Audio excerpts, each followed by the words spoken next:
Welcome back, YouTube. We're talking about the major signal that we're about to get here within the next 48 hours. And of course, that is a golden cross here between some very important indicators that last time they signaled a several 100% run up in the price action. Now, I want to point out a couple things here. So this is where we are right now. The orange line is the 72.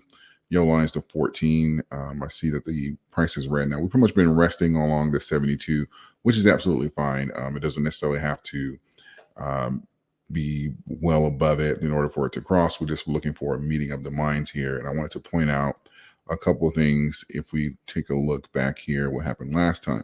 So a lot of times people will expect when we have a golden cross, they're like, okay, well, if we get a cross on, let's say Wednesday, for example, then Wednesday, Thursday, it should be going parabolic, right? And that's typically not how it moves. And you'll see here, last time we had the price action doing similar to what it's doing now, which is resting on the 72. And then when we had the golden cross, we had 1, 2, 3, 4, like 5 days really of just sideways movement.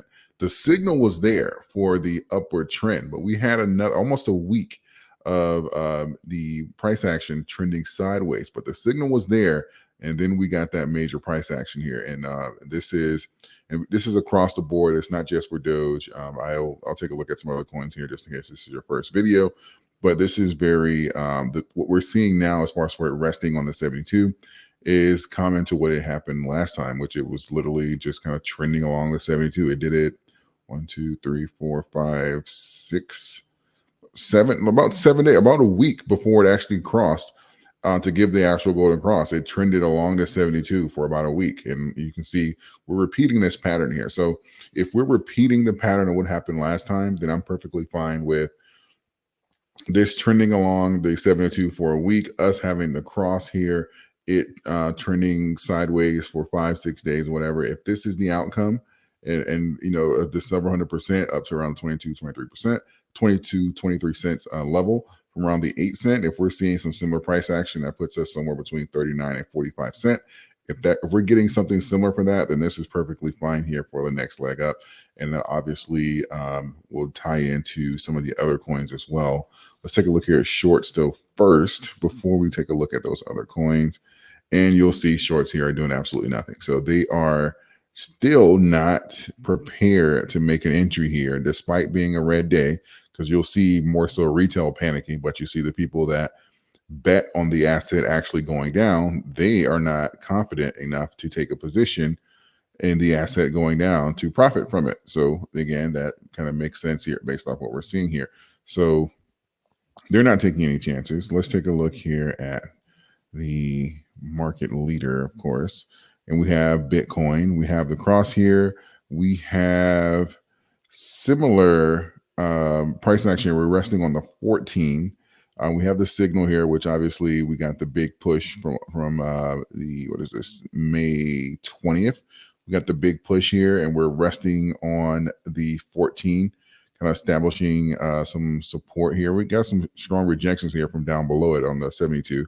But let's take a look here at some history, because we see that we had the initial cross here where we were trending kind of parallel to it before we got the actual cross. But this is what I meant as far as the price action trending sideways with it for around 6 or 7 days until you kind of get like that leap, right? And then we got that big push up, and then actually came back down to the 14 for support before rallying again to an all-time high. So Bitcoin actually does this quite a lot. You can even see it here when we were descending off of the all-time high. It came and rode the 14-day, dip below to the 72, then back to the 14. Bitcoin uses the 14-day a lot when it comes to grabbing like liquidity and stuff like that. So just kind of expect that to happen. Even like throughout the run, Bitcoin rides the 14-day quite often. But again, same thing we're seeing here.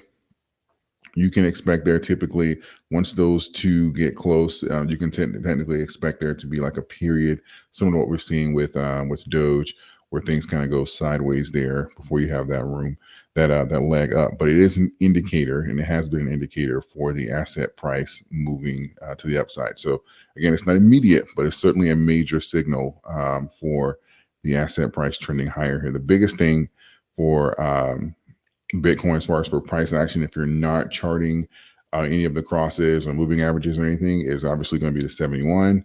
And then, of course, up here around that 73, 74. So those retests, that's also going to be a signal there, but it's not as foretelling as the crosses. The crosses give you an idea of the trend and give you time to kind of get prepared to, like, if you wanted to make an entry or if you want to take profits, the crosses give you time to prepare because you're going to see something happening days before it actually gets here. If you're waiting on price action, you're going to get a notification when it's happening saying, hey, Bitcoin just crossed 71,000 and now you're scrambling, or hey, Bitcoin just crossed 73,000, or Doge just crossed 18 cent, 22 cent. You're getting a notification as it's happening. The point of these charting these things is you can see it before it's happening. So now you're expecting there to be price action soon so that you can position yourself. So it's kind of gives you that advantage there. Let's see. We'll look for shorts here if I can spell. Shorts, yep, just what we thought. They are not, they're coming out as well. So this is what I was saying for the last few days. Nothing to really panic about here because this is where they've been coming in and coming out here, just kind of having exposure there. But again, despite the red days, they're not confident that these assets are going to go much lower, because I can assure you, whether it's Bitcoin shorts or Doge shorts, if they were confident that these assets were about to tank or where they were about to go lower, they would be taking huge short positions so that they can make money off of this. So this is letting you know that there is a vast amount of uncertainty when it comes to shorting as far as for price action here. And they believe that the risk doesn't outweigh the reward here for them asset having a chance of going down. Basically, they mean that it's either going to be stable where it is now within the range that it's in now, or it's going to go to the upside. So that says a lot here. So they are also resting on that 14-day average for shorts here. So that's very telling for the price action here. So that's something that we can kind of keep in mind when we are looking at price action.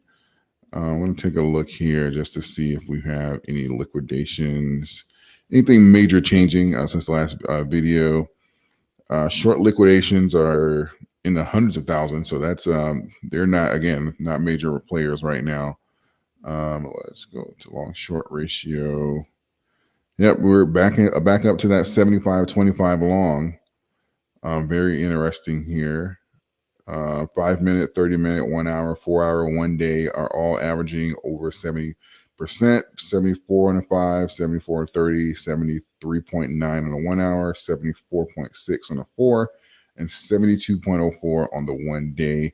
So again, more longs coming in than short. So we haven't had no evidence of a reversal with this chart. Let's see, open interest is down 5.74%, obviously because we're red, but we're still hovering over that 800 million mark. We'll get an idea of, especially when you want to, if you're using different mechanisms to chart as far as liquidity coming into the market. Once we start getting close to $1 billion, I'd say once we get like another 50 million or so in those option contracts and get over 900 million and start pushing toward that 1 billion, that's also going to be a good signal for those of you who don't use moving averages and just kind of want to chart more so of the actual price action that's happening. That's a good way to measure it as well without actually waiting on the notifications or the actual price action. You can kind of chart the options that's going on behind the prices, if that makes sense. So that can certainly give you an idea of what's happening here. So overall, we are seeing some stability here with the price action and giving an idea of what's happening behind the scenes and how we're setting up for this next leg up. This next leg in Doge and is really going to be, the strength of this leg is going to tell us what we can expect going forward. This is kind of going to be where we can get some concrete numbers for what are like some peaks and valleys here for the actual coin here. This leg being strong and performing as we expect, overperforming, underperforming. This is going to give us a very good idea of what to expect for this run here. Now, remind you, we still have quite a ways to go time-wise in this run.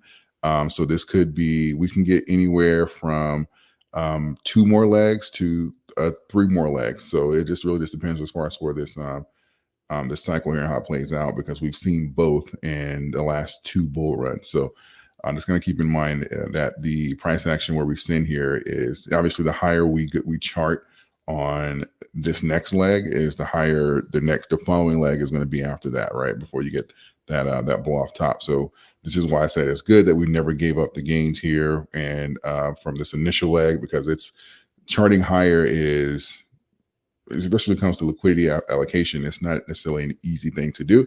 But if you're saying if there is, let's just say, $50 billion out there for Dogecoin, that's going to be in Dogecoin retail and institutions, right? So 50 billion regardless is going to come in at 8 cents is 50 billion, right? But if it's at 16 cents, that's 50 billion plus the capital that's already in there. If it's at 50 cents, it's 50 billion plus the capital that's already in there. So whatever that blow off top amount of liquidity that's going to come into the asset, the higher the coin is, the asset is at that particular time, then it can kind of push out until those funds are exhausted or until we get that blow off top.